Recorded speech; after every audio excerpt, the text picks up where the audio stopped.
안녕하세요. 2025년 9월 11일 목요일 매일 성경 말씀 묵상 시간입니다. 오늘 함께 읽고 나눌 말씀은 스바냐서 1장 14절에서 2장 3절까지 말씀입니다.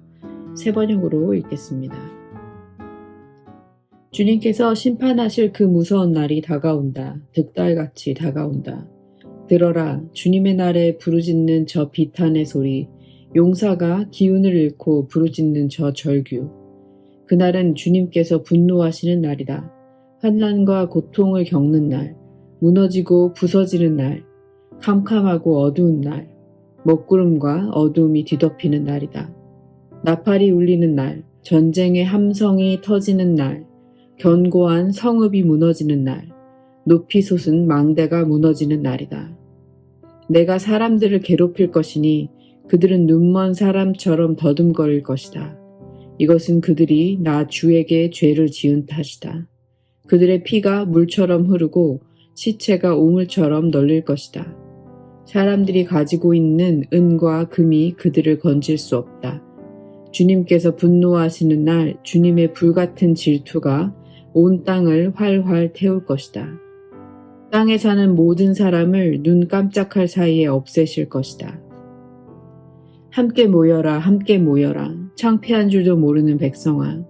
정해진 때가 이르기 전에, 세월이 겨처럼 날아가기 전에, 주님의 격렬한 분노가 너희에게 이르기 전에, 주님께서 진노하시는 날이 너희에게 이르기 전에 함께 모여라. 주님의 명령을 따르면서 살아가는 이 땅의 모든 겸손한 사람들아, 너희는 주님을 찾아라. 올바로 살도록 힘쓰고 겸손하게 살도록 애써라. 주님께서 진노하시는 날에 행여 화를 피할 수 있을지도 모른다. 아멘.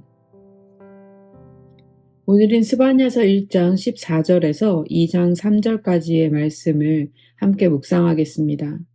스바냐서는 유다의 요시야 왕 시대에 주어진 말씀입니다.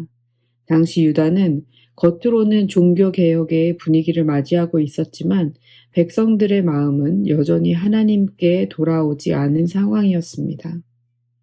1장 초반부에 하나님께서는 예루살렘과 유다의 죄악을 심판하시겠다고 선언하십니다. 백성들이 하나님을 떠나 우상을 섬기고 탐욕과 폭력으로 가득 찬 세상을 만들고 있었기 때문입니다. 12절을 보면 예루살렘 사람들은 하나님을 믿는다고 하면서도 이렇게 말했습니다. 주는 복도 내리지 않고 화도 내리지 않는다. 겉으로는 신앙의 언어를 사용했지만 실제로는 하나님이 세상사에 개입하지 않으신다고 생각한 것입니다. 쉽게 말해 하나님은 계시긴 하지만 우리의 일상과 선택에는 별 영향력이 없다는 태도를 보여주고 있습니다. 그래서 마음대로 살고 우상을 섬기고 돈과 권력에 기대어 편안한 삶을 누리는 데만 몰두했습니다. 이것이 바로 하나님 앞에서의 교만한 삶이었습니다. 예언자 스바냐는 이런 상황 속에서 강력하게 선포합니다. 주님께서 심판하실 그 무서운 날이 다가온다. 득달같이 다가온다. 주의 날은 먼 미래가 아니라 곧 눈앞에 다가온 임박한 현실이었습니다. 사람들이 두려움 없이 살아가고 있었지만 하나님이 정하신 날은 반드시 임한다는 것입니다.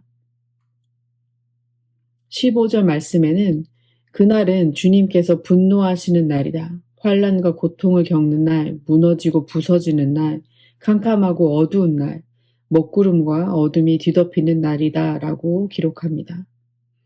하나님의 임재, 하나님의 나타나심은 본래 구원의 빗줄기처럼 여겨져야 했지만 죄 가운데 있는 백성에게는 어둡고 두려운 심판의 날로 다가옵니다.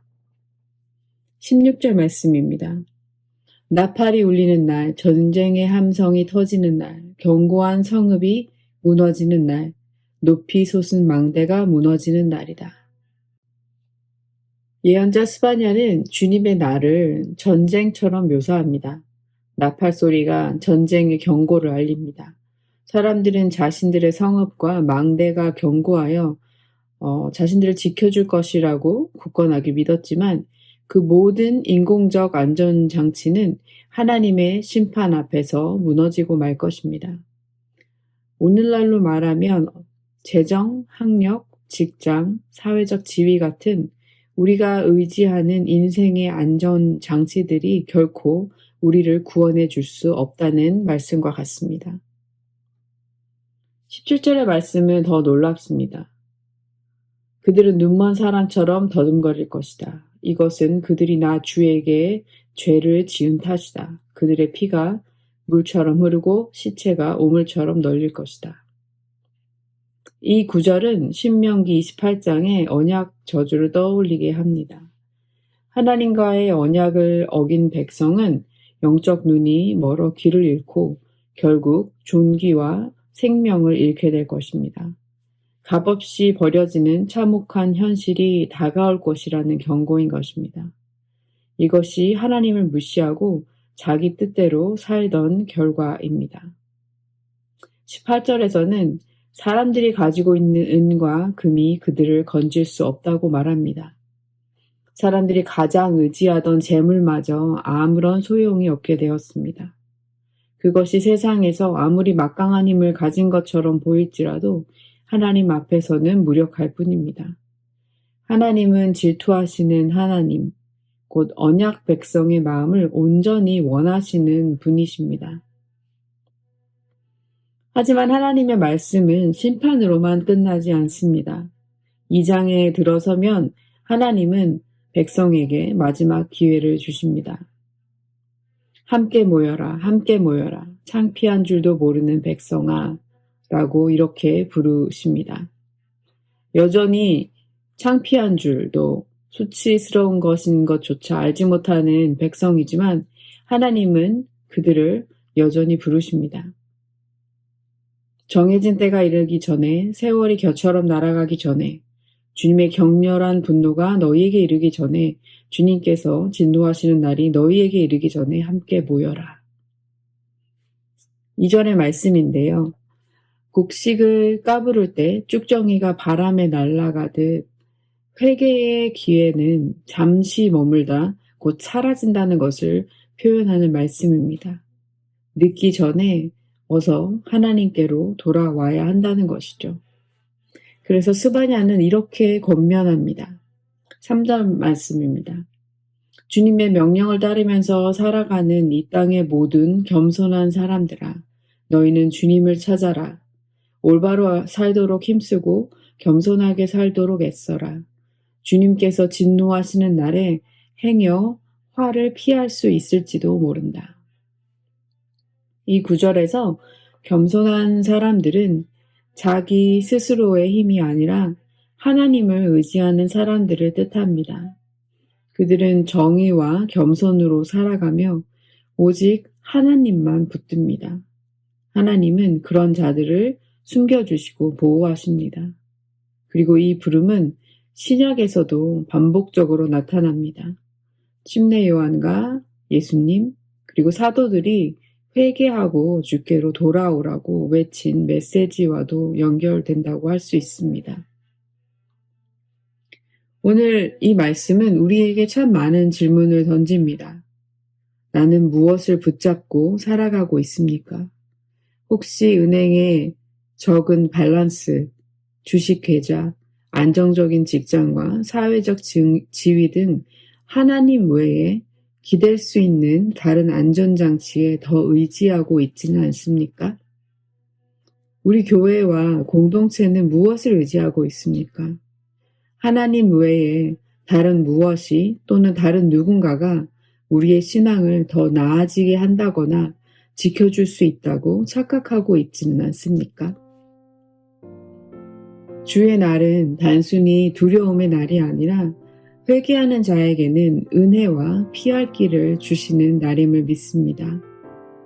오늘도 가정과 일터에서 겸손히 낮아져 주님의 말씀에 순종하며 살아가는 것, 그것이 하나님 백성에게 요구되는 삶임을 기억하며 주 앞에서 온전하게 살아드리는 하루가 되길 간구합니다. 함께 묵상한 말씀을 마음에 새기며 기도하겠습니다. 거룩하신 하나님, 오늘 스바냐의 말씀을 통해 주님의 날이 가까이 임박했음을 다시 한번 깨닫습니다. 저희가 주님을 두려워하지 않고 세상의 힘과 재물을 더 의지하며 살아온 교만을 용서하여 주십시오. 우리가 소유한 그 어떤 것도 결코 우리의 구원이 되지 못한다는 것을 인정하고 깨닫고 오직 주님만이 저희의 유일한 피난처가 되시고 구원임을 고백하게 해주십시오. 주님, 저희가 더 늦기 전에 주님께로 돌이키게 하여 주시고 겸손히 주님을 찾으며 하나님 나라의 정의와 말씀에 대한 순종으로 살아가게 하여 주십시오. 가정과 일터와 학교에서 날마다 주님께 붙들린 자로 살아가게 하시고 주의 날에 우리를 당신의 은혜 가운데 숨겨주시는 그 사랑을 경험하게 해주십시오. 감사합니다. 예수 그리스도의 이름으로 기도드립니다. 아멘.